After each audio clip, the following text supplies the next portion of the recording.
Oui, Xavier, exactement. Nous sommes au théâtre Sébastopol de Lille, vous l'avez dit, pour le spectacle, notamment de Anne, votre spectacle. Donc, aimons-nous les uns les autres. Déjà, bonjour, merci de nous recevoir. Alors, ce spectacle, c'est, on va dire, 12 sketchs qui se suivent. Est-ce que vous pouvez nous en parler un petit peu plus? Bah non, parce qu'en fait, c'est complet ce soir. Donc, je vais pas...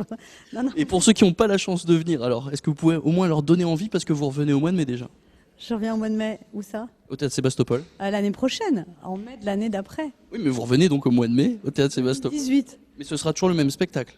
Ah bah non, je pense que en fait, c'est un spectacle qui évolue avec l'actualité, donc il va changer. Mais entre-temps, je crois que je vais jouer au Cursal à Dunkerque. Bon, alors on va se fixer sur cette date. Alors moi je vais donner quand même quelques informations. Donc c'est des thèmes qui parlent pas mal de l'actualité, hein. On parle du mariage gay, des gens qui souffrent de phobie. Le mariage gay, il n'y a plus dans le spectacle. Il y en a plus. Bon, alors j'ai pas encore été invité.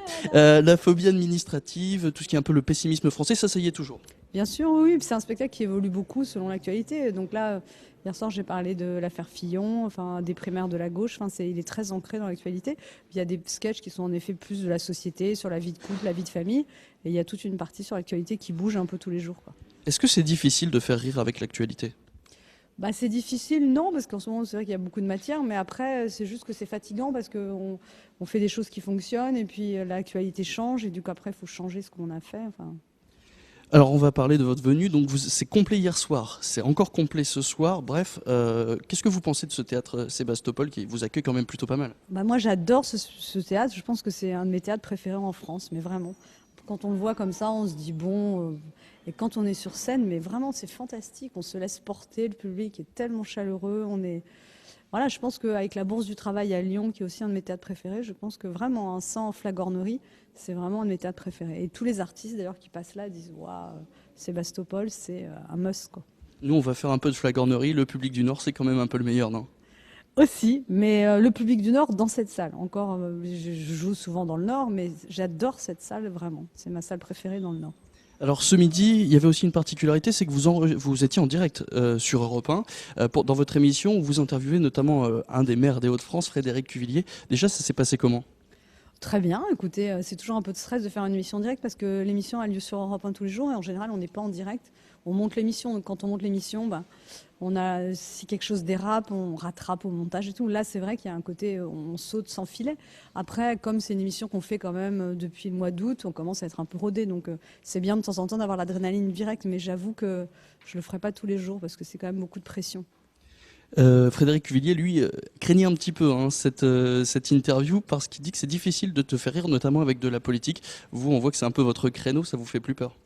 Oh, je crois pas. Enfin, en tout cas, c'est un très bon client et Frédéric Cuvillier est très sympathique et très chaleureux. Mais on essaye de toute façon de ne pas mettre les gens mal à l'aise. On essaye qu'ils soient bien, qu'ils partent contents de l'émission. Après, on les taquine un peu forcément, mais pas plus que ça, quoi. Ça vous plaît de faire de la radio? J'adore ça, ouais. Et puis en plus, l'émission marche très bien. Donc pour ceux qui, hein, tous les midis sur Europe 1. Vous êtes d'ailleurs une des meilleures audiences hein, de votre antenne, ça vous fait plaisir? Ça fait plaisir parce que quand c'est un créneau qui n'était pas dédié à l'humour sur Europe 1, donc c'est vrai que quand je l'ai repris, je ne savais pas trop ce que ça allait donner. C'était une création d'émission, parce qu'avant j'avais une émission hebdomadaire, mais quand on crée une émission, bah, faut, en quotidien, sur une demi-heure, il faut un rythme à trouver, etc. Et il faut que la mayonnaise prenne, et apparemment elle a pris, donc je suis contente, et j'espère qu'on va continuer sur cette lancée. En tout cas, nous, on travaille tous beaucoup, donc ça fait plaisir aussi de voir les efforts récompensés, quoi. Donc, je rappelle le nom de l'émission, hein, c'est Ça pique mais c'est bon, tous les midis sur Europe 1. Alors, vous faites des chroniques dans le JDD, on vous a connu donc aussi à la télévision, chez Michel Drucker sur France 2, la radio, votre spectacle, des livres même. Qu'est-ce qui vous plaît le plus dans toutes ces casquettes? Je crois que ce qui me plaît le plus, c'est quand même la scène, c'est là où je m'éclate le plus, et après en deux la radio, et puis après le reste. Eh ben, écoutez, donc votre spectacle, c'est ce soir, mais c'est complet au théâtre Sébastopol de Lille. Il y aura donc il y aura une édition, c'est au mois de mai de l'année prochaine. Mai 2018, et puis je crois entre-temps au Cursal à Dunkerque. Toutes les dates, vous les retrouvez bien sûr sur notre site. Ce sera grandlille.tv. Merci beaucoup, Anne. Et puis, comme on dit, bon courage pour ce soir. Merci.